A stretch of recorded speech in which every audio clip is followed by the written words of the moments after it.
자, 오늘은 터진 웅덩이를 버리고 생수의 근원으로 이런 제목으로 함께 은혜를 나누겠습니다. 자, 대한민국이 과연 위기 가운데 있다. 아무도 부정할 수는 없을 것 같습니다. 여러 측면의 위기 가운데 들어있는 것 같아요. 경제적인 위기도 말할 것 없고 또 군사적인 위기가 또 있습니다. 많은 분들은 또 그런 가운데서도 뭔 일이 벌어지겠냐 이렇게 또 아주 배짱으로 사시는 분들도 많은데 결코 우리가 그렇게 자만할 수는 없는 것 같아요. 이 미국이 세계 어느 나라도 미국의 본토를 건드린 적은 없었던 그런 나라였습니다.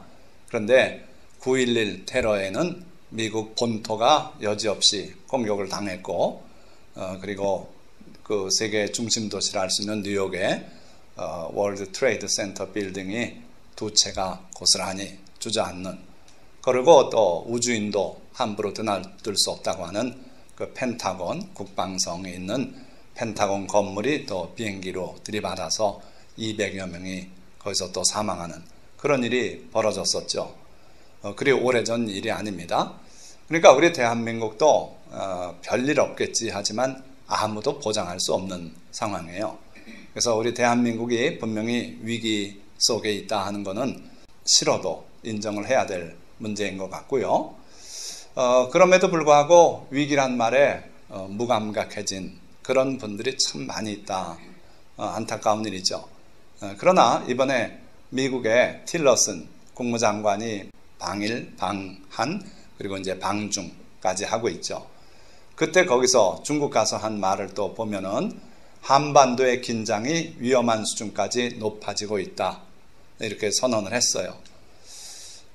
둘이 서로 악수하는 장면은 웃는 장면이지만 대화하는 장면은 매우 심각한 표정으로 이렇게 서로 마주보고 대화를 하고 있는 중입니다.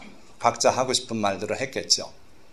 유감스럽게도 우리 대한민국은 우리의 입장을 바로 전할 수 있는 위치가 못 되고 이 세계 열강끼리 서로 주고받는 대화에 우리의 운명이 걸려있는 그런 상태가 돼 있어요. 그런데 그거보다도 또 더 심한 위기가 우리 앞에 닥쳐 있다. 하나님의 말씀을 근거로 해서 드리는 말씀이에요. 자, 보니까 내가 너희를 기름진 땅에 인도하여 그것의 열매와 그것의 아름다운 것을 먹게 하였거늘 너희가 이리로 들어와서는 내 땅을 더럽히고 내 기업을 역겨운 것으로 만들었으며, 국민의 타락을 지금 하나님이 말씀하고 있는 겁니다. 자, 그리고 제사장들은 여호와께서 어디 계시냐 말하지 아니하였으며 율법을 다루는 자들은 나를 알지 못하며 관리들도 나에게 반역하며 선지자들은 바알의 이름으로 예언하고 무익한 것들을 따랐느니라. 전반적으로 볼 때 이거는 종교의 타락을 말씀하고 있어요. 그래서 온 국민이 하나님을 등지고 하나님의 땅을 더럽히고 우상을 만들고 이런 일들을 했고, 그리고 종교마저도 하나님을 찾지도 않고 율법을 가르쳐야 될 서기관들은 또 율법을 알지 못하고 하나님의 본뜻을 모르고, 그리고 관리들도 다스리는 자들도 하나님께 반역하고 하나님을 노엽게 하는 제도들을 만들고, 그리고 선지자들은 바알의 이름으로 예언하고 완전한 종교적인 타락을 말씀하고 있어요. 그때 하나님은 뭐라고 말씀하시냐면 그러므로 내가 다시 싸우고 너희 자손들과도 싸우리라. 여호와의 말씀이니라. 하나님께서 일찍이 싸운 적이 있어요. 이건 외적과의 싸움이 아닙니다. 이스라엘 백성과의 싸움이에요. 언제 그랬습니까? 북쪽 이스라엘로 인해서 그 나라와 싸우면서 하나님께서 적군의 손으로, 아수르의 손으로 북쪽 이스라엘을 멸망시켰어요. 자, 그런데 이제 너희 자손들과도 싸우리라. 이제 머지않아서 내가 이방 민족을 또 불러들여서 너희 나라를 멸하겠다 하는 그런 경고의 말씀이에요.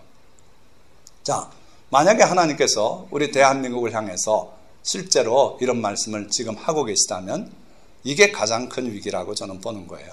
그러니까 지정학적인 또 경제적인 위기, 정치적인 위기, 이거보다도 더 심각한 위기는 그런 가운데서 하나님께서 우리를 판단하시고 우리와 싸우겠다고 하신다면 이것처럼 큰 문제가 없죠.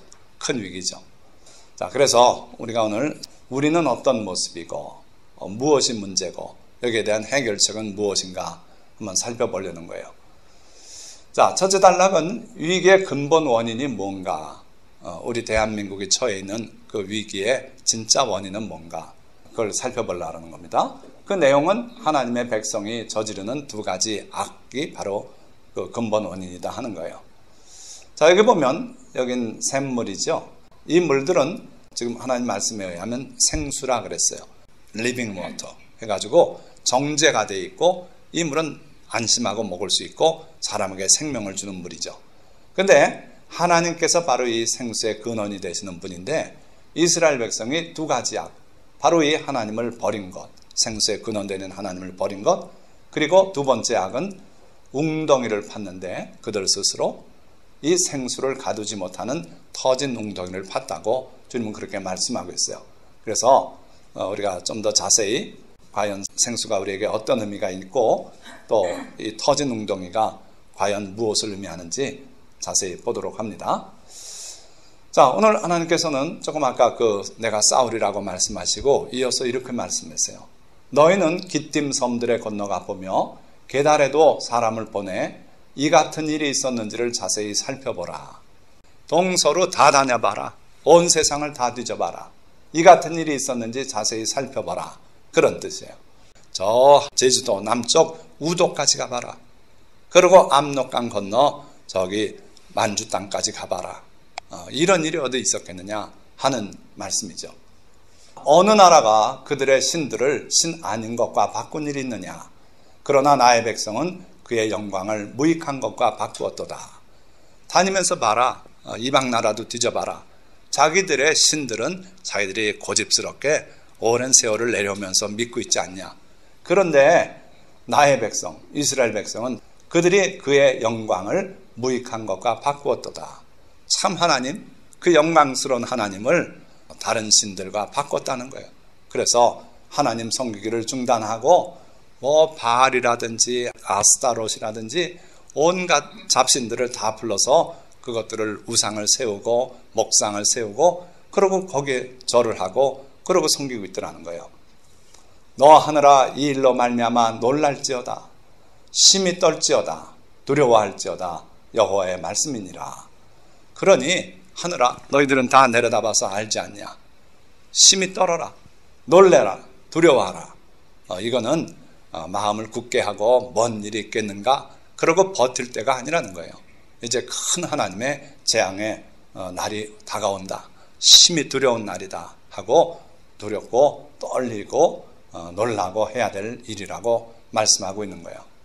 자, 뭐가 그렇게 큰 죄라고 하나님께서 이렇게 말씀하시는가? 그 내용을 다시 한번 이렇게 말씀하는 거예요. 내 백성이 두 가지 악을 행하였나니 곧 그들이 생수의 근원되는 나를 버린 것. 이게 첫 번째 큰 악이다 이거예요. 그러니까 사람이 죄를 져도요, 심히 나쁘지 않은 죄도 덜어 있어요. 말하자면 배가 고파서 굶어 죽겠으니까 남의 집 빵을 하나 훔쳐 먹었다 합시다. 그건 분명히 죄예요. 도적질을 한 거니까. 그러나 그게 그렇게 악한 죄는 아니죠. 그런데 여기는 악이라고 하나님이 표현하셨어요. 죄는 죄인데 아주 고약한 죄다. 뭡니까? 생수의 근원되는 나를 버린 것. 이게 첫 번째 죄고 두 가지 악이라 그랬는데 또 그 다음은 스스로 웅덩이를 판 것인데 그것은 그 물을 가두지 못할 터진 웅덩이들이다. 이렇게 주님 말씀하고 있어요. 그러니까 두 가지 죄죠. 그러나 이게 실상은요. 동전의 앞뒤면과 같아요. 반드시 같이 갑니다. 하나님을 버리면 뭔가 다른 걸 찾아 헤매는 사람들이에요. 뭔가 하나님 아닌 것을 열심히 추구하고 따르고 있다면 그 사람은 하나님을 진실되게 모시고 있지 못해요. 그래서 이 두 가지 악인데 이 악이 항상 동전 앞뒷면처럼 같이 간다. 이걸 명심하시기 바랍니다. 그래서 우리 자세를 우리가 살펴봐야 될 텐데 만약에 나에게 이 두 번째 모습이 보인다. 터진 웅덩이를 파고 있는 모습이 보인다 한다면 내가 하나님을 경히 여기고 하나님을 던져버리고 이 길로 나선 것이다 하는 걸 깨달아야 된다 하는 거예요. 자, 그러면 그들이 판 터진 웅덩이들 또 우리가 파고 있는 웅덩이들 과연 뭔가 한번 조금 더 자세히 보고자 합니다. 자, 터진 웅덩이. 이건 뭡니까? 이건 실제로 이스라엘에 있는 장면인데, 예루살렘에 가면 이 웅덩이가 많다 그래요. 왜 그러냐면요, 예루살렘은 해발 고도가 720에서 750m 돼요. 우리로 한다면 이 근처에는 그만한 산이 없죠. 계적산도 뭐 400m 정도 되나, 저기 대둔산 정도 가면 아마 700m 될 겁니다. 그 산 꼭대기에 도시가 건설된 게 예루살렘이에요. 그런데 그 예루살렘에서 주르륵 내려오면 여리고가 있고, 여리고에서 조금 남쪽으로 오면 사해바다가 있습니다. 그 사해바다는 높이가 얼마나 되냐? 해발 마이너스 450m예요. 그 참 특이한 지형이 이스라엘입니다. 그리고 예루살렘은 거의 다 이 석회암으로 되어 있어요. 자, 1년에 비가 얼마 나오느냐? 1년에 강수량이 590mm래요. 평균. 우리 대한민국은 2000이 넘습니다.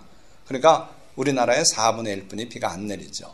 게다가 6, 7, 8월 우리나라 우기 때, 여름에 한참 작물이 물이 필요하고 그럴 때 비가 한 방울도 안 온대요. 그래서 6, 7, 8월은 아예 가무는 때고, 나머지 기간 중에 우리나라 비 오는 것처럼 비가 물이 흐를 정도로 오는 거는 예루살렘의 경우 평균 3.5일이에요. 그러니까 1년에 비 오는 날 3번 아니면 4번이에요. 나머지 비는 0.1mm 약간 상회하는 그런 정도로 비 왔다고 느끼지도 못할 정도로 우산 필요 없이 다니는 그런 날이 1년에 평균 42일 정도 된다 그럽니다. 자, 그러니까 이런 기후 조건에서, 이런 지형적인 조건에서 살아남기 위해서 이들은 뭘 해야 되냐면 석회암을 파야 돼요. 파요. 웅덩이를 만들어야 돼요. 왜 그러냐면 비가 오는 날 그 빗물이 흘러서 토양도 별로 없고 하니까 바위 표면으로 흘러가지고 사해 쪽으로 가버리니까, 그래서 그 빗물을 그냥 아깝게 사해로 집어넣을 필요 없잖아요. 다 모아야 돼요. 모으기 위해서 웅덩이를 파는데 이 석회암을 그냥 파면 돼요. 그래 이탈리아나 이런 데 가보면 온통 그 석상이 많지 않습니까? 우상들이. 그 돌이 곳곳에 다 그게 석회암이라 쉽게 떠다가 그렇게 조각범을 만들고 그런 건데, 이게 파기가 쉽대요. 석회암은 물러서. 그러니까 웅덩이를 파가지고 비가 오면 흘러내려가는 물을 곳곳에서 잡는 거예요. 그래가지고 그 물 가지고 살아가는 게 이 예루살렘이고 이스라엘 전체의 모습이죠. 자, 그러니까 이 웅덩이를 파는 것이 죄입니까? 아닙니까? 솔직히 죄가 안 되는 거예요. 살기 위한 수단이에요. 그리고 또 와디라는 게 있습니다. 우리나라는 저 금강 또는 한강 항상 물이 흐르죠. 금강 바짝 마른 거 보셨습니까? 아마 그런 일은 역사에도 없을 거예요. 계속 흐르는 강이에요. 그런데 이 팔레스타인 지방은 비가 온 그날만은 흐르고 2, 3일 지나면 빗물이 싹 없어지고 여기에 개울이 있었나 의심 갈 정도로 사라져버려요. 그런 강을, 개울물을 와디라고 합니다. 그래서 그 와디가 있는 곳곳에 또 물웅덩이를 많이 이렇게 만들어 놨어요. 그러니까 1년에 3일, 4일 그때만 흐르는 그 와디를 죄다 웅덩이에 잡아두는 거예요. 그렇게 해서 그 시스턴, 웅덩이, 이 물을 이용해서 목축도 하고 살아가고, 우리 한국의 우물 같은 진짜 물이 솟구쳐 나와서 물이 고이는 우물 같은 거는 전국에 몇 개 없어요. 그래서 야곱의 우물, 무슨 우물, 이렇게 이름이 아주 유명한 이름이 붙을 정도로 우물이 적습니다. 그러니까 빗물을 모아서 담아놓은 그런 웅덩이들이 있고 그 물을 먹고 사는 그런 거죠. 그러니까 물이 흔한 우리 대한민국 입장에서 볼 때는 상상이 안 되는 게 바로 이 물웅덩이에요. 자, 아까 하나님께서 생수의 근원되는 나를 버린 것 그랬죠. 거기서 얻는 물은 샘물이에요.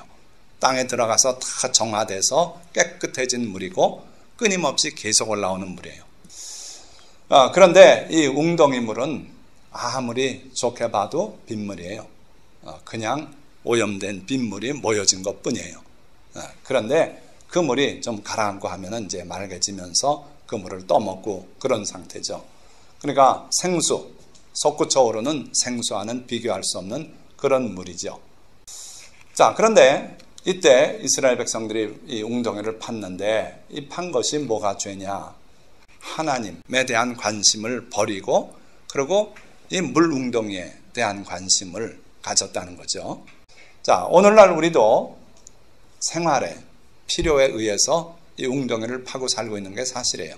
실제로 우리가 하나님을 믿는다 그러지만 하나님께서 매일같이 우리한테 오셔서 하루 생활비니까 뭐 5만 원 받아라 하고 주십니까? 그렇진 않아요. 그러니까 우리가 우리 삶을 어떻게든 끌어나가야 되는데 그러기 위해서 뭔가를 우리가 의지적으로 만들고 또 그에 의존하고 그래야 될 문제들이 생기게 돼 있어요. 그러나 문제는 하나님을 등지고 이쪽으로 치우칠 때가 이게 바로 터진 웅덩이가 된다 이거예요.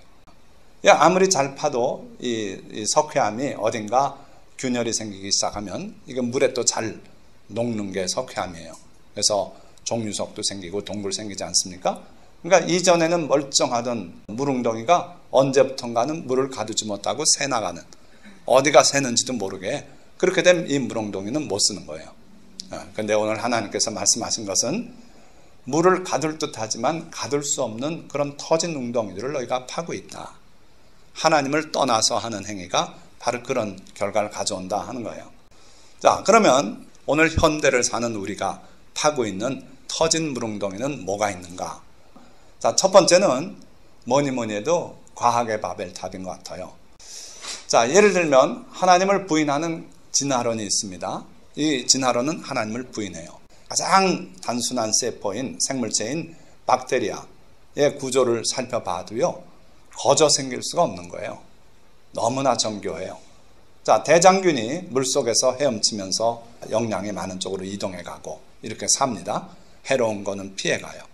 눈에도 안 보이는, 현미경으로 봐도 너무 작아서 정말 실습할 때 학생들이 어려워하는 이 세균을 보면 보잘것없는데도 불구하고 그렇게 이동해 다녀요. 뭘 가지고 이동해 가느냐? 여기에 플라젤라라고 하는 우리말로 편모라는 게 있는데 이걸 돌려요. 돌리는데 1분에 3000 rpm 이상으로 돌립니다. 이거는 자동차 엔진 회전수, 그것도 아주 고속으로 한 140, 50km 달릴 때 나오는 회전수예요. 그런데 세균이 모타도 없는 것이 이 단백질로 된 긴 이 토로라기 같은 이거를 그렇게 돌려요. 1분에 어떻게 3000바퀴를 돌립니까? 아무것도 없는데, 모타도 없는데. 그래서 이것이 참 불가사의한 그런 과제로 남아 있었어요. 근데 나중에 알고 보니까 이 세균 프로톤을 밖으로 퍼내고 자꾸 퍼내고 쏟아져 들어오게 함으로써 이걸 돌리는 힘을 거기서 얻어요. 그러니까 이 세균 한 마리가 하는 일이 너무 놀라운 거예요. 그렇게 해서 이동해 다닙니다. 그리고 또 세균을 전체를 바깥과 안을 구분하는 멤브레인이 있어요. 막이. 근데 그 막이 그냥 막이 아니라 온갖 생명 현상을 나타내요. 거기서 광합성도 하는 것들이 있고 또 에너지를 만드는 것도 있고요. 그래요. 그리고 이 세포 안에 무려 4000여 종의 단백질이 존재해요. 각각 다른 단백질이. 근데 놀라운 거는 그 단백질이 저절로 있는 게 아니라 모든 그 유전 정보가 여기 DNA에 다 담겨 있어요. 어느 하나가 먼저 생기고 나중 것이 생기고 이럴 수 없어요. 동시에 존재해야만 이 세포는 생명체로 살아나갈 수 있는 거예요. 그러니까 이 세균 하나만 봐도요, 하나의 세균, 이것이 이 지구상에 저절로 될 확률은 제로예요. 될 수가 없어요.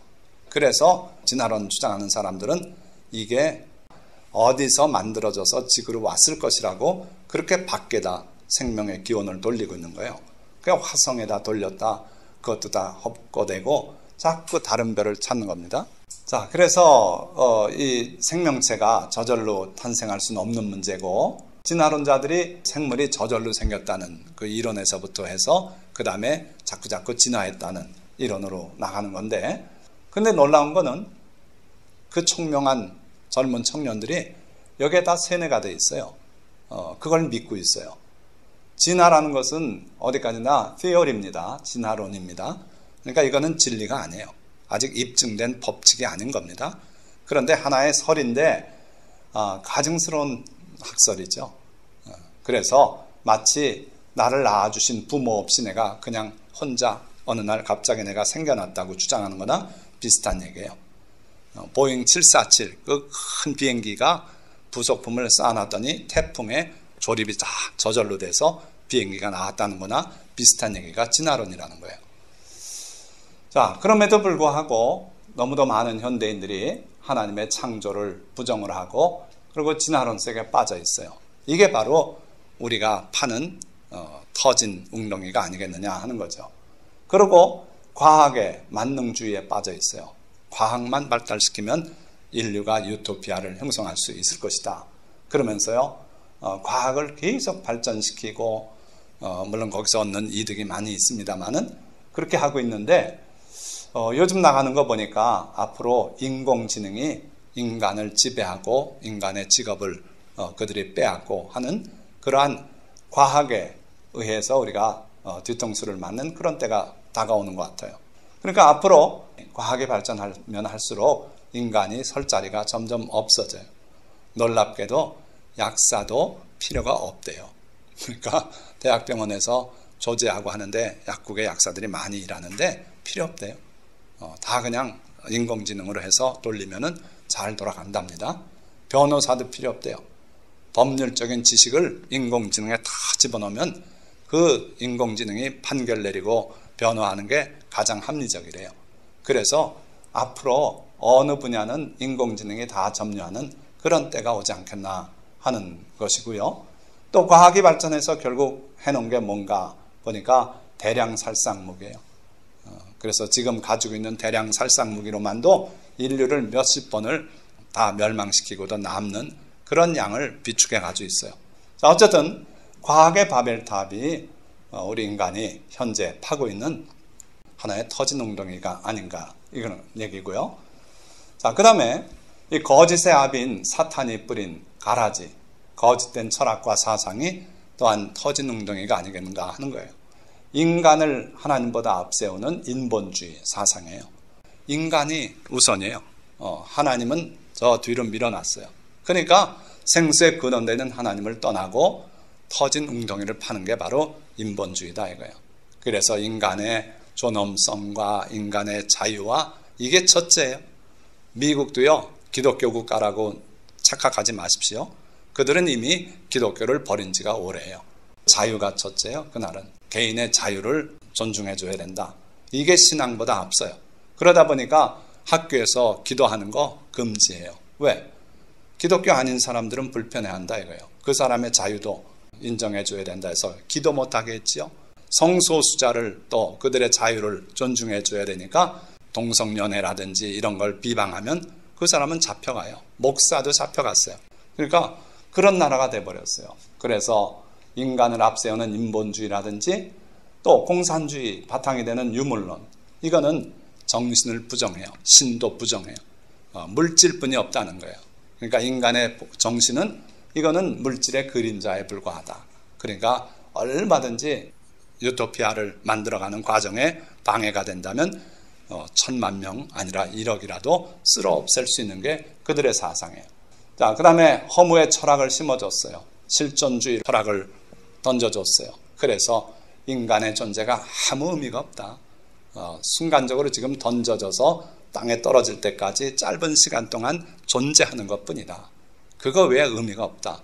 그래서 그럴 바에 조금 이따 떨어질 것 지금 마감하자. 그리고 젊은 청년들이 권총 자살을 많이 하고 그런 게 바로 이 실존주의 철학에 영향을 받은 거예요.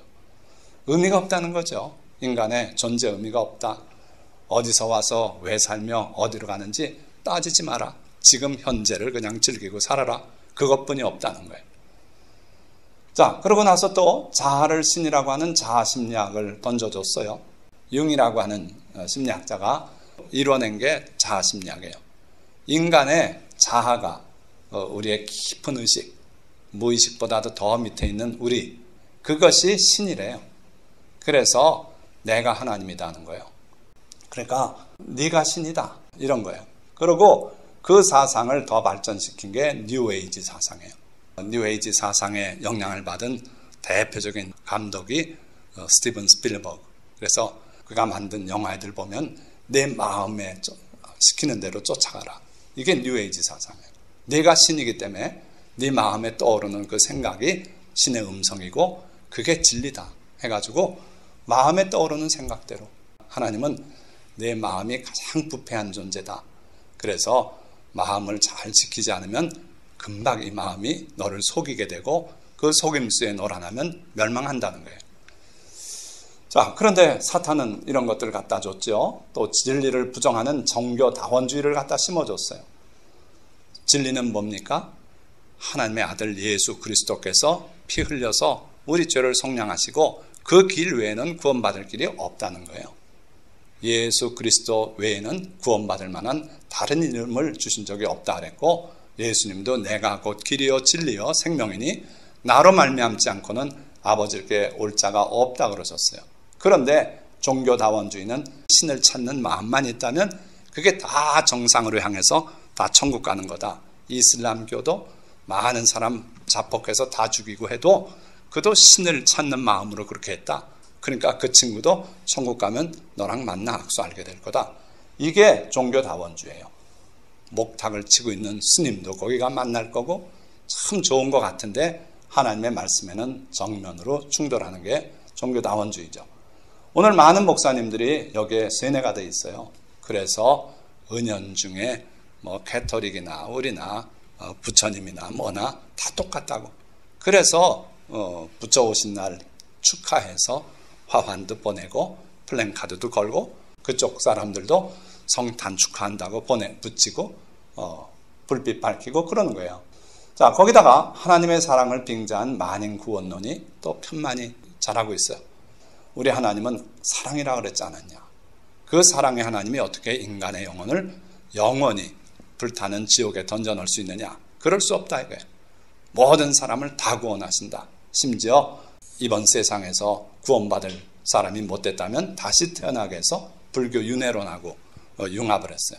그래서 또다시 믿게 하시고 돌다 언제 한 번은 천국 가게 되면 그때 가는 거다 이거예요. 그래서 어떤 사람도 지옥 가지 않고 다 구원하신다. 이런 거짓된 교리도 심어졌고요. 그 다음에 기독교 영지주의, 영과 육은 이건 다른 것이다. 그래서 예수님은 우리의 영을 구원하기 위해 오셨지 육에는 관심이 없다. 그러니까 육으로 짓는 죄 그거는 다 썩어져 없어질 것이고 우리 영혼만 깨끗하면 된다. 그러니까 음행을 하고 뭐 성적 방종을 해도 그건 육체에 머무는 죄이기 때문에 내 영혼은 깨끗하게 천국 간다. 모든 죄는 예수님이 다 이미 청산하셨다. 죄의식도 가지지 마라. 이게 기독교 영지주의예요. 성경 강해하고 버스에 붙이고 돌아다니는데 그 소리 하려고 하는 거예요. 그러니까 이런 게 바로 터진 물웅덩이에요.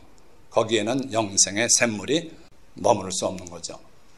자, 세 번째, 하나님보다 더 신뢰하는 것들은 다 또 터진 웅덩이인데 우리가 사는 사회가 고도로 전문화된 사회예요.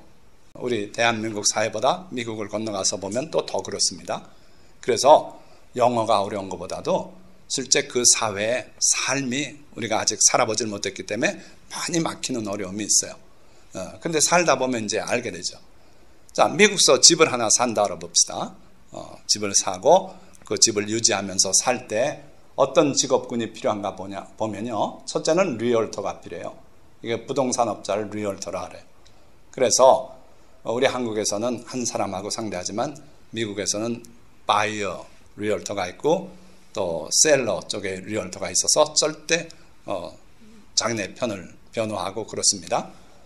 그리고 론 오피서, 나중에 집을 살 때 자기 돈 다 모아가지고 사는 사람이 거의 없어요. 그래서 융자를 얻어야 되는데 그 융자가 하도 복잡하고 하기 때문에 론, 융자만 해주는 전문 직업군들이 있어요.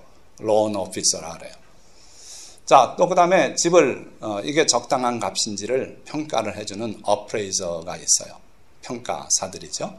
그 다음에 또 집에 실제 이게 안전한지 문제가 없는지를 인스펙터들이 집 내부를 돌아가면서 뭐 라돈이 방출이 되는지 지하 습기는 없는지 침수됐던 적은 없는지 그걸 세밀하게 봐주는 인스펙터들이 있어요.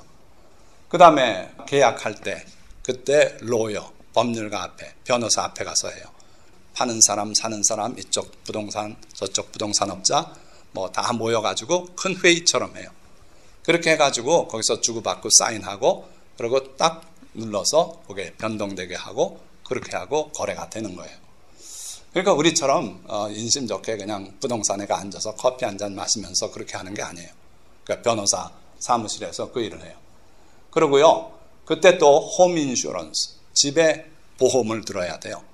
자, 그 다음에 또 그 융자금에 대해서 또 어떤 이유로든 융자를 못 물어서 은행이 피해를 입을까봐 그걸 또 보장해주는 보험을 또 들어야 되고요. 자, 그리고 집을 샀다 그럽시다. 그러고 나서 또 집에 천정, 지붕이 새면 지붕만 고치는 루핑 전문가들이 있어요. 그러고 담벼락 쪽에 비 들이치지 않도록 사이딩만 하는 전문가가 따로 있어요. 그러고 에어 컨디셔닝 따로 있죠. 또 하수 뭐 이런 거 플러밍 하는 사람 따로 있고요. 창문만 하는 사람들이 따로 있어요. 또 나무만 베주고 가지 쳐주는 그런 직업군이 따로 있고요. 또 잔디만 깎아주는 직업군이 따로 있고. 제가 생각나는 대로 적었는데 이거 외에도 더 있어요. 그러니까 사회가 복잡화되고 할수록 이 전문가들이 많아져요. 그렇게 해서 전문인들이 필요해요. 자, 그러다 보니까 우리가 살아가면서 전문인들을 의뢰하고 거기에 의지해서 무슨 일을 해결해야 될 때가 참 많죠. 법정에 가게 되면 변호사 없이는 내가 감당하기 어려워요. 우리나라도 그렇지만. 자, 그래서 우리가 살아가다 어떤 결정적인 순간에, 그러니까 갑자기 내가 선의를 받았는데 김영란법에 위배가 됐다고 소송에 걸리게 되고 막 이러면 변호사를 쓰는 수밖에 없지 않겠어요? 자, 그런데 그런 결정적 순간에 우리가 제일 먼저 해야 될 건 하나님께 의뢰하는 거예요. 하나님께 무릎 꿇고 기도하고 이런 일이 본의 아니게 걸렸습니다. 도와주십시오. 어찌하면 좋겠습니까? 하고 매달리고 기도하면 좋습니다. 그러고 변호사를 만나고 하면 하나님께서 좋은 변호사를 또 연결해 주셔서 일이 어렵지 않게 되게 해 주실 수 있어요. 그런데 그런 결정적인 순간에 우리가 하나님보다 더 의지하는 것, 먼저 의지하고 먼저 찾고 거기에만 의지하고 주일도 떼먹고 일이 급한 일이 생겼으니까 여기에 매달리고 이러면 이게 터진 물웅덩이에 해당이 된다 하는 거예요. 하나님께서 이런 말씀을 해요. 나 여호와가 이같이 말하노라. 무릇 사람을 믿으며 혈육으로 그 권력을 삼고 마음이 여호와에게서 떠난 그 사람은 저주를 받을 것이라. 굉장히 심한 말씀을 하고 계세요. 누가 저주받는다고요? 사람을 믿는 사람, 또 혈육으로 그 권력을 삼는 사람, 자기 친척들, 또 마음이 여호와에게서 떠난 그 사람. 사실은 이게 다 연결이 되겠지만요, 하나님 의지하던 마음 버리고 급하니까 친척한테 달려가고 자기 지도교수한테 전화하고 좀 도와달라 그러고 이러고 헤매는 사람은 저주를 받을 것이다. 결국 사람을 의지하고 사람을 바라봤던 것 때문에 실패하고 만다 이거예요. 여기는 사람을 믿는다 그랬는데 이 믿는 거는 저 사람이 하는 말이 진짜인지 거짓말인지 가리지 않고 믿는 그것이 아니고 맡긴다는 거예요. 의뢰한다는 거예요. 그래서 어떤 특정 변호사를 믿고 그 사람에게 사건을 전적으로 의뢰하고 아니면 어떤 의사를 믿고 자기를 살려주길 믿고 맡기는 그런 행위를 말해요. 그래서 우리가 하나님 앞에 부르짖고 기도하기를 바라시지 똑똑해서 유능한 의사 찾아가고 판사 찾아가고 검사 찾아가고 하는 거 기뻐 안 하신다는 거예요. 이게 하지 말라는 건 아닙니다. 아까 말씀드린 것처럼 팔레스타인 지방에는 시스턴, 웅덩이 없이는 살아갈 수가 없어요. 파야 돼요. 그러나 하나님을 등지고 거기에 더 의지할 때가 문제가 된다는 거예요. 그래서 여러분들도 항상 어떤 문제든지 이 세상의 제도를 잘 활용하고 적극적으로 살아가시기 바랍니다. 그러나 항상 마음은 먼저 하나님께 있어야 돼요. 하나님께서 허락하셔야 내 이번 일도 성공한다. 하나님께서 허락하셔야 내게 좋은 약국 자리도 생기는 것이고 하나님이 허락하셔야 내 앞날이 열릴 것이라고 그렇게 믿고 하나님께 기도하면서 나가는 사람은 하나님이 기뻐하셔요. 그러나 하나님은 까맣게 까먹고 좋은 약국 자리 찾자 그러고 열심히 그냥 쏘다니고 그러기만 하면은 하나님이 기뻐 안 하실 수 있다는 거예요. 자, 어쨌든 사람에 의지하는 사람은 하나님이 기뻐 안 하신다 하는 것을 기억하시기 바라고, 진짜 여러분들에게 위기가 왔을 때는 딴 거 없어요. 먼저 기도하셔야 돼요. 진짜 사람에게 전화 먼저 두들기지 말고 기도부터 하세요. 그럴 때 하나님은 기뻐하시고 그 문제를 해결해 주십니다. 자, 네 번째, 탐심으로 파는 터진 웅덩이. 잠언 말씀에는 부자 되게 애쓰지 말고 내 사사로운 지혜를 버릴지어다. 내가 어찌 허무한 것에 주목하겠느냐. 정령의 재물은 스스로 날개를 내어 하늘을 나는 독수리처럼 날아가리라. 저는 여러분들이 다 큰 부자가 되시면 좋겠어요. 돈이 필요할 때 하나님의 뜻대로 쓰면 참 유용한 도구가 되겠더라고요. 그래서 여러분들이 다 그런 큰 부자가 되시기를 축원드리는데, 많은 경우에 재물은 하나님과 겸해 섬기기 불가능한 존재예요. 그래서 우리가 재물에 대한 마음은 다 비우고 내려놓는 게 옳아요. 자, 여기에도 보니까 재물은 스스로 날개를 내어 하늘을 나는 독수리처럼 날아가리라. 정말 돈이 우리에게 자꾸 불어나고, 이놈 또 키우면 몇 년 후에 얼마가 되겠다, 여기 땅을 사놓으면 이게 얼마가 되겠지, 그런 식으로 해서 자꾸 불어날 것 같은데 어느 땐가 스스로 날개를 낸대요. 그래서 독수리처럼 날아가 버린대요. 이게 하나님의 말씀의 진리예요. 그러니까 내가 가지고 있는 재물이, 현재 내 손에 있는 재물이 내 것이 아닐 수도 있고 언젠가 날아가 버리고 허무하게 끝날 수도 있다는 거예요. 자, 그러니까 탐심으로 돈 벌려고 애쓰는 거, 이것도 터진 웅덩이를 파는 것이다. 자, 지나친 건강 관심 또는 공포증도 사실은 이것도 터진 웅덩이가 될 수 있어요. 듣는 대로 그냥 거기에 쏙 빠져가지고 대나무 반쪽으로 쪼개는 거, 그걸 밟으면 혈압이 20, 30이 그냥 내려간대요. 그걸 또 고지 듣고 G마켓으로 샀는데 그거 한 2번 밟아봐가지고 다시는 안 밟아요. 거짓말이에요. 그거 밟아서 혈압이 20 내려가면 고혈압 환자가 어디 있겠는가. 그런데도 온 국민이 또 그걸 보고 대나무 밟는다고 가끔 사가지고 밟는데 발만 아프지 혈압이 안 내려요. 그러니까 그런 것들 속지 마십시오. 너무 지나치게 건강에 관심이 있어서 거기에 속는 거예요. 요가도 가서 하고요. 그 다음에 등산도 잘못하면 갔다가 또 허리 삐걱해가지고 눕는 수도 있고 또 조심해야 돼. 자, 게다가 하나님 말씀은 이런 말씀이 있어요. 이르시되 너희가 너희 하나님 나 여호와의 말을 들어 순종하고 내가 보기에 의를 행하며 내 계명에 귀를 기울이며 내 모든 규례를 지키면 어떻게 될까요? 내가 애굽 사람에게 내린 모든 질병 중 하나도 너희에게 내리지 아니하리니 나는 너희를 치료하는 여호와임이라. 우리 하나님은 우리가 병에 걸려도 치료하시고 또 우리에게 병이 오지 않도록 막아주시는 우리의 건강지킴이 역할을 하나님이 하시겠다는 거예요. 언제? 하나님의 말씀을 들어 순종하고 하나님 보시기에 의로운 일을 행하고, 그리고 하나님의 계명에 귀를 기울이며 모든 규례를 지키면, 그러면 하나님께서 우리의 치료자 여호와 라파가 되시고, 그리고 질병을 내리지 않겠다는 거예요. 물론 사람이 하는 일을 우리가 등한히 해서는 안 돼요. 해야 할 건 해야 되지만 먼저 하나님을 바라보고 의지하시고, 그렇게 하시면은 건강하게 하나님이 지켜주시고 보호하실 줄 믿습니다.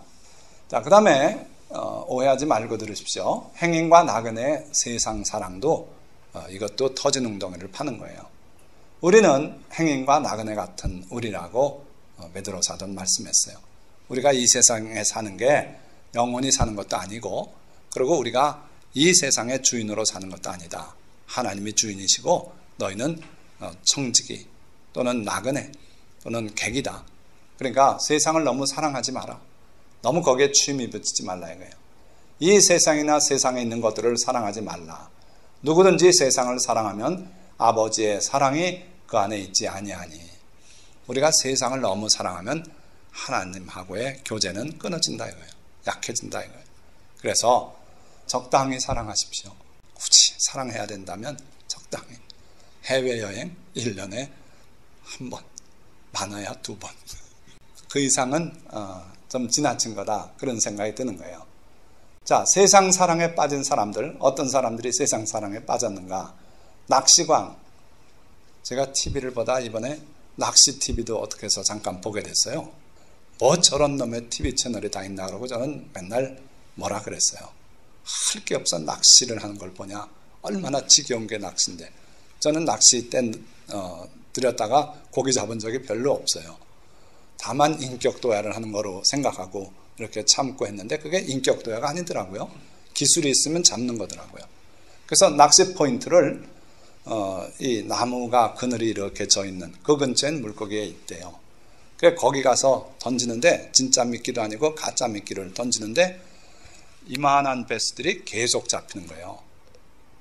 그래서 제가 보고 낚시 좀 배워봐야겠는데 그런 생각이 들었는데 오늘 말씀 준비하면서 보니까 낚시도 지나치게 좋아해서 맨날 낚시 따라다니고 바닷가에 가고 그러다 목숨 잃은 사람들 많아요.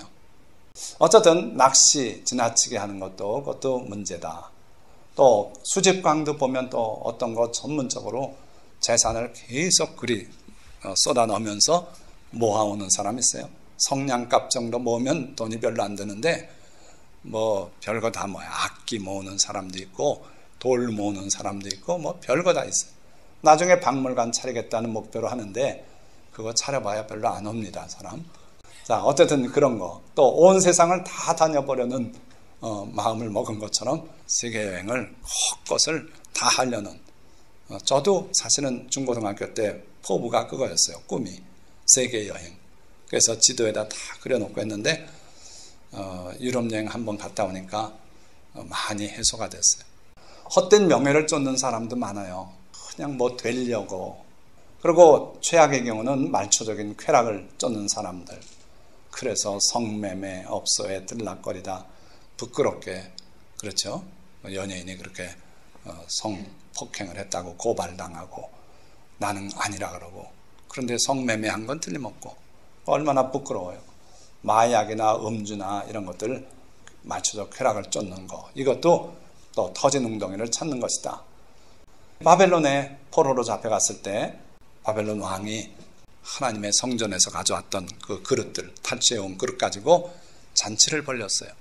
그때 하나님의 손이 나타나서 담벼락에 메네 데겔 우바르신 하고 글자가 나타났죠. 왕이 두려워서 하나님의 그 임재 앞에 두려워서 떨면서 무릎이 다 떨리고 그랬는데 다니엘이 해석해 줬어요. 하나님께서 달아봤는데 당신의 분량이 찼다. 그래서 당신이 왕에서 쫓겨나게 된다. 그리고 그 다음날 암살당하고 그리고 다른 왕이 있었어요. 그러니까 우리가 이렇게 하나님이 기뻐하지 않는 세상 사랑에 너무 빨려 들어가고 하면 당장 벼락치진 않으십니다. 그러나 메네 데겔 우바르신 하나님께서 기다리고 기다리시다 그 분량이 하나님이 참기 어려운 분량에 이르면은 반드시 하나님이 채찍을 드세요. 제가 만화를 그렇게 좋아해가지고 만화 가게를 그렇게 드나드는데 하나님께서 보고 보시다가 메네 데겔 우바르신 이제 분량이 찼다 하고 끓는 물 주전자를 제 발에 붓게 하셔서 그래가지고 그걸로 고생을 엄청 했어요. 그러고 만화 가게를 끊었어요. 그러니까 정말 세상 사랑 여러분들이 분량이 넘치지 않도록 주의하세요. 자제하시기 바랍니다. 7번째 터진 웅덩이, 앞날의 불안 속에 파는 웅덩이들이에요. 하나님께서는 내 길을 여호와께 맡기라. 그를 의지하면 그가 이루시고 내 의를 빛같이 나타내시며 내 공의를 정오의 빛같이 하시리로다. 여러분들의 앞날을, 내 길은 앞날이에요. 여러분들의 미래, 앞날을 하나님께 의탁하라 이거예요. 내 어떤 포부가 있습니까? 소망이 있습니까? 하나님께서 내 꿈을 봐주시고 기쁘게 여기사 이 일을 이루어 주십시오. 그러면 하나님께서 그래 내가 해주마. 너 미국 가고 싶어? 미국 가는 것뿐 아니라 살게 해주마. 이게 제가 고등학교 때 받은 하나님의 말씀이에요. 그리고 제 꿈을 이루어 주셔서 로마도 가보고 런던도 가보고 다 보게 하시잖아요. 백악관도 들어가 봤어요. 펜타곤도 들어가 봤어요. 누가 거기 함부로 들어갑니까? 근데 하나님께서 나를 사랑하시고 허락하시니까 다 가요. 백악관도 줄 서서 들어가지 않고 프리패스로 이렇게 특별 출입을 했어요. 청와대도 2번 가봤어요. 그렇게 하나님이 들어가게 하시더라고요. 자, 그런데 우리의 앞날을 우리가 하나님께 맡기면 하나님께서 이루어 주시고 거기에다 보너스, 내 의를 빛같이 나타내시며 내 공의를 정오의 빛같이 하시리로다. 여러분들의 인생이 어떤 사람이 되냐면 높은 사람이 돼요. 그래서 여러분들의 의의가 빛같이 나타난대요. 이거 직업 없이 노숙인 생활하면 이건 말이 안 되는 거죠. 하나님께서 여러분들을 높여주시면 여러분들이 그 지위에서 빛을 나타내는. 자, 그런데 그 하나님께 의지하지 못하고 앞날을 우상이나 귀신에게 묻고 의탁하는 어리석은 사람들이 있어요. 자, 이게 영화의 한 장면이라 그러는데 전 못 봤습니다만은 이렇게 비닐 천막 치고 들어앉아 머리도 못 깎고 있는 주제에 누구 운명을 말해주고 복을 내리려고 이러고 있습니까? 그런 사람에게 가서 묻고 앞날을 의탁하고 그런 어리석음이 우리 인간들에게 있는 거예요. 뿐만 아니라 학원에 그득 찬 이 청년들 보십시오. 교회는 청년들이 거의 없어요. 우리 교회는 청년 성도가 주가 되는 특이한 교회입니다만은 그분이 고백하는 얘기가 우리 대학부 20명입니다. 성도는 2만인데 대학부는 20명뿐이 없대요. 그런 실정이에요. 물론 대학생들이 많이 모이는 일부 교회가 있습니다. 몇몇 교회가 있어요. 그건 아주 극히 일부고 대한민국 교회에 젊은이들이 청년들이 다 사라졌어요. 어디로 갔습니까? 학원에 갔어요. 자기의 미래를 위해서, 앞날을 위해서 공무원 시험 준비하러 또는 뭐 여러 가지 자격 시험을 위해서 학원에 가서 또는 자기 집에서 공부해요. 우리 대한민국 교회가 정말 이런 식으로 나가서는 안 되지 않는가. 하나님께 나와서 예배는 드리고 이렇게 청년부 안 오더라도 대예배라도 나와서 예배 드리고 빨리 집에 가고 그렇게 해도 될 텐데 아예 교회를 발을 끊고 그러다 보니까 세상에 어울려서 또 그렇게 살고 있지 않나 하는 거예요. 자, 우리는 그런 삶을 살아서는 안 될 줄 믿습니다. 자, 그러면 이제 세 번째 단락, 생수의 근원으로 돌아가자. 자, 어떻게 하면 생수의 근원으로 돌아갈 것인가? 예수님께서 이렇게 말씀했어요. 회개하라. 천국이 가까이 왔느니라. 자, 회개하라는 말씀이 무슨 뜻인지 여러분들 잘 아시죠? 마음의 자세를 바꾸는 거예요. 방향전 아니에요. 그러니까 돛담배가 이렇게 나가다가 돛을 살짝 바꾸면 바람에 따라 이렇게 달리 나갑니다. 그것이 메타노이아예요. 그러니까 지금까지 잘못 알고 내가 터진 웅덩이만 파고 살았구나. 하나님을 믿노라 하면서도 제대로 하나님을 기쁘시게 못하고 이렇게 살았구나 하는 걸 깨달았으면 돌아서라. 방향을 돌려라. 이제는 하나님 쪽으로 향해봐라 하는 게 바로 예수님의 첫 메시지였어요. 이때부터 예수께서 비로소 전파하여 이르시되 회개하라. 천국이 가까이 왔느니라. 빨리 돌이켜라. 늦기 전에 돌이켜라. 메네 데겔 우바르신. 이미 하나님이 달아봐서 끝났다. 심판하시면 때가 늦는다. 그러니까 늦기 전에 천국이 가까이 왔다. 심판이 가까이 왔다 이거예요. 그러니까 돌이켜라. 돌아서라. 자, 그러시면서 누구든지 목마르거든 내게로 와서 마시라. 나를 믿는 자는 성경의 이름같이 그 배에서 생수의 강이 흘러나오리라. 이거는 나야가라 폭포입니다. 큰 호수 둘이 연결되면서 그 높이 차이에서 떨어지는 게 나야가라 폭포죠. 이 엄청난 흐름처럼 우리 속에서 생수의 강이 흘러나올 것이다. 누구에게요? 내게로 와서 마시는 자, 나를 믿는 자. 이 물을 마시는 자마다 다시 목마르려니와 내가 주는 물을 마시는 자는 영원히 목마르지 아니하리니. 자, 수가성의 우물가에서 한 여인에게 주님이 하신 말씀이에요. 내가 주는 물은 그 속에서 영생하도록 솟아나는 샘물이 되리라. 강물도 되고 샘물도 되고 영원히 끊이지 않고 한번 우리가 주님과 깊은 관계 속에 들어갔다면 우리 속에서 영원히 솟아나는 샘물이 있겠다는 거예요. 여러분들에게 이러한 샘물이 솟아나고 있는 줄 믿습니다. 이 샘물을 더 사랑하고 더 귀히 여기고 그러한 삶을 사시면 되는 거예요. 게다가 또 주님은 나의 평안을 너에게 주노니 내가 주는 것은 세상이 주는 것과 같지 않다. 그래서 우리 주님으로 인해서 우리가 얻는 그 영생수 또 평안, 이거는 세상 것과 같지 않다. 세상은 변화되면 소홀해져요. 그 많은 재물이 세월이 가면 날아가요. 그러나 예수님이 주신 이 영생수는 어려서부터 지금까지 변함이 없더라고요. 저는 그래요. 어렸을 때 이빨 아플 때 손 얹고 기도해서 그 아픈 게 사라지고 그 이후에 지금까지도 그 이빨 안 아파요. 우리 어머님은 눈 어두워질 때 안수받고 고침받아서 돌아가실 때까지 그 밝은 눈으로 사셨어요. 그것처럼 제가 어릴 때부터 믿던 그 예수님 지금도 변함이 없어요. 그래서 우리에게 주시는 영생수는 영원하도록 여기서 솟아오르는 그런 영생수 같아요. 그 평안도 역시 그래요. 그래서 여러분들도 이러한 은혜를 이미 주셨으니 이 은혜가 쇠하지 않도록 자꾸 기도하시고 그렇게 살아가시기를 축원드립니다. 생수의 근원으로 돌아가야 그와 같은 은혜를 체험하는데, 생수의 근원으로 돌아가려면 첫째는 나오셔야 돼요. 마리아처럼 새벽에 주께로 옵니다.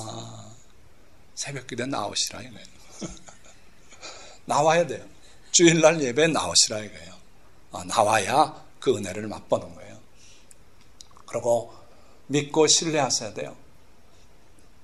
자기 아들이 흉악하게 귀신 들려서 그 아들이 자꾸 물에도 넘어지고 불에도 넘어지고 그랬던 아들을 둔 아버지가 예수님께 고침받기 위해서 나왔어요.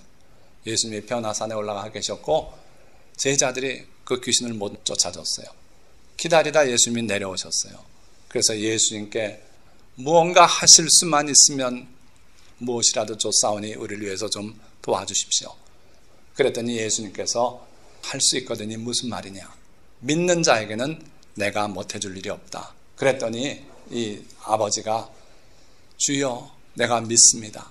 믿기만 하면 못해줄 게 없다는데 믿는다 그래야죠. 그러니까 믿습니다. 그런데 돌이켜보니 자기가 그렇지 않은 거예요. 그래서 예수님께 바로 말하기를 나의 믿음 없음을 도와주십시오.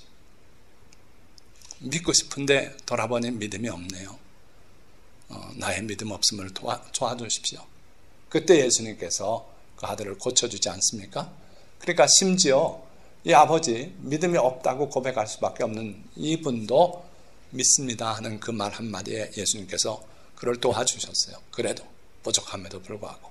그러니까 여러분들이 진짜 예수님이 여러분들의 문제를 해결할 수 있음을 믿고 그리고 맡기십시오. 그럴 때 주님이 도와주시고 여러분들에게 기적을 베푸실 거예요. 자, 그에게 부르짖으셔야 돼요.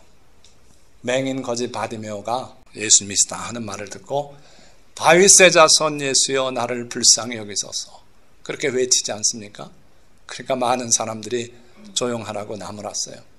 예수님 가시는데 왜 발걸음을 멈추게 하려고 그러냐? 그들은 이 맹인에는 관심이 없었어요.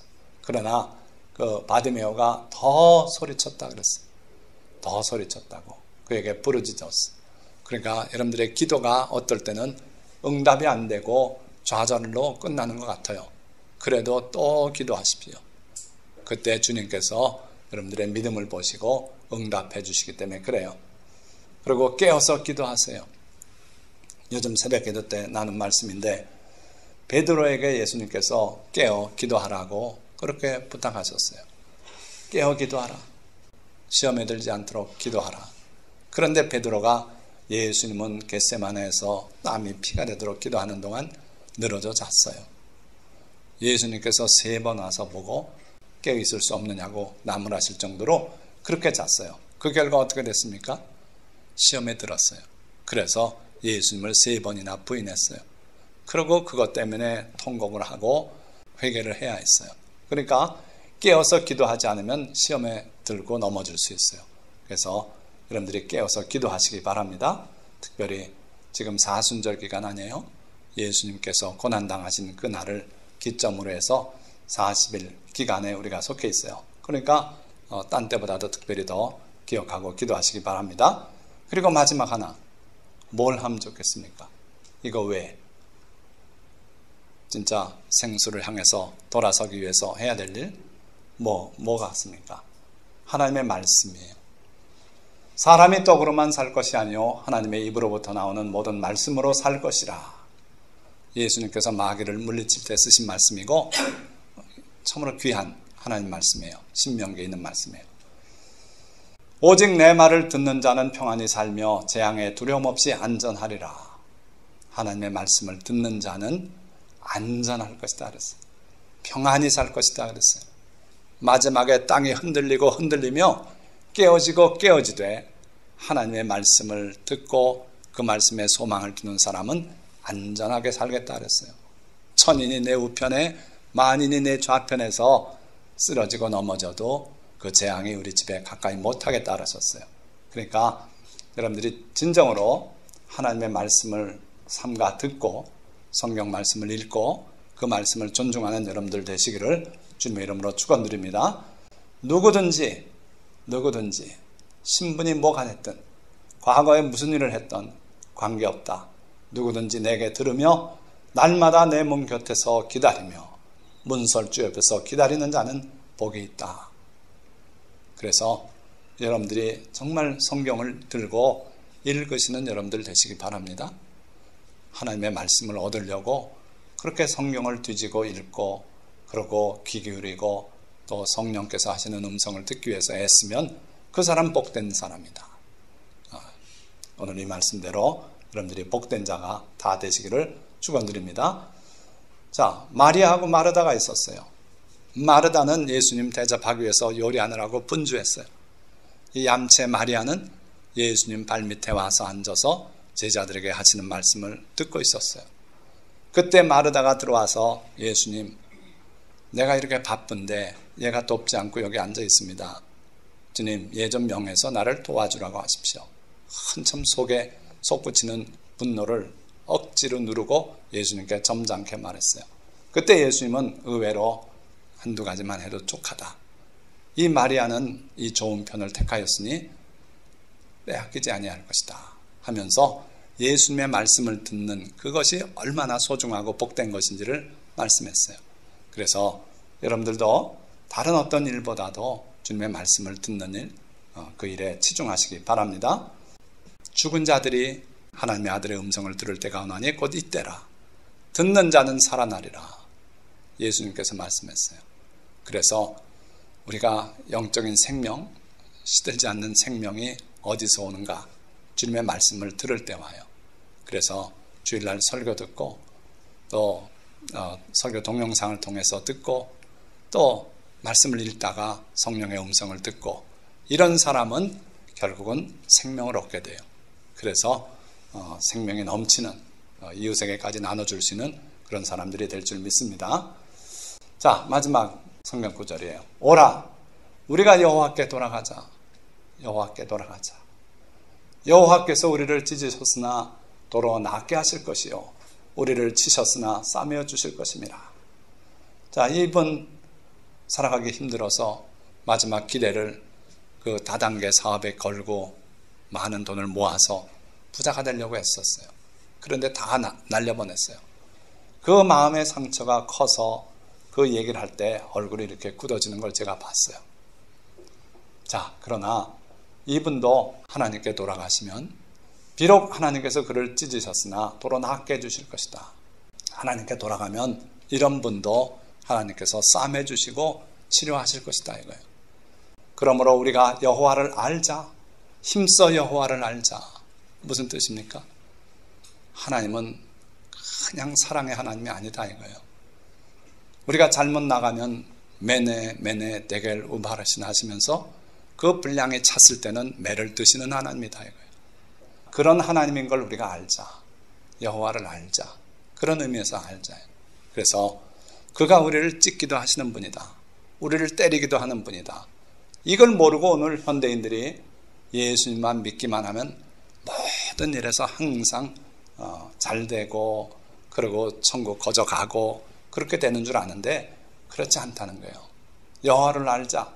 힘써 여호와를 알자.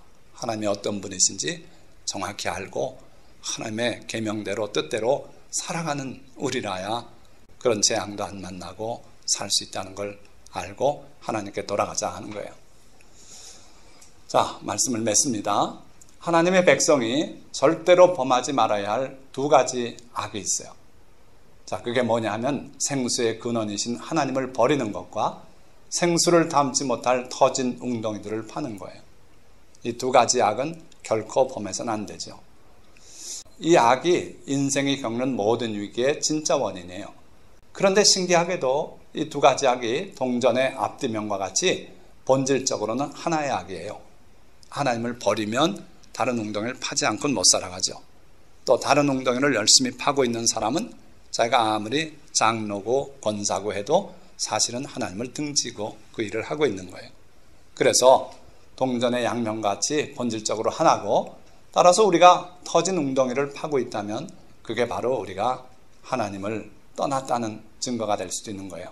만일 우리도 하나님보다 더 믿고 의지하며 사랑하는 것이 있다면 그것이 바로 우리가 파는 터진 웅덩이라는 걸 아셔야 돼요.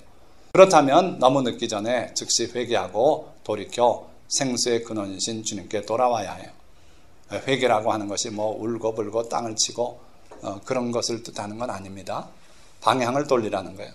내가 그렇게 알았다면 돌이켜서 주님께로 돌아와야 해요. 도끼가 이미 나무 뿌리에 놓여 있기 때문이에요. 오래 시간을 안 주실 겁니다. 그래서 우리가 잘못 나갈 때는 항상 바로바로 돌이켜야 돼요. 발에 끓는 물 붓기 전에, 재산이 다 날아가서 남는 게 없기 전에 돌이켜야 돼요. 그리고 주님을 믿고 신뢰하며 부르짖어 간구하고 그의 구원을 맛봐야 해요. 돌아왔으면 돌아와서 멍청히 앉아있는 게 아니라 주님께 간절한 기도를 드릴 줄 알아야 돼요. 나아가서 주님의 말씀을 읽고 묵상하며 그의 음성을 듣기 위해 귀를 기울이고 깨어 기도해야 해요. 성경 말씀 읽는 것 아주 부족합니다. 묵상해서 그 뜻을 깨닫기 위해서 도움을 청하고, 그러고 주께서 내 심령에 말씀해 주시기를 간절히 사모하면 말씀하셔요. 주님은 말씀하시는 하나님이에요. 그래서 성경을 재료로 해서 여러분들에게 말씀하시는 하나님이십니다. 그런 은혜를 여러분들이 누리시기를 주님의 이름으로 축원드립니다. 그렇게 할 때 우리 안에 구원의 기쁨이 새로워질 것이고 영생하도록 솟아나는 생수의 강이 열릴 줄 믿습니다. 이러한 은혜가 여러분들의 것이 되기를 주님의 이름으로 축원드립니다. 기도하겠습니다.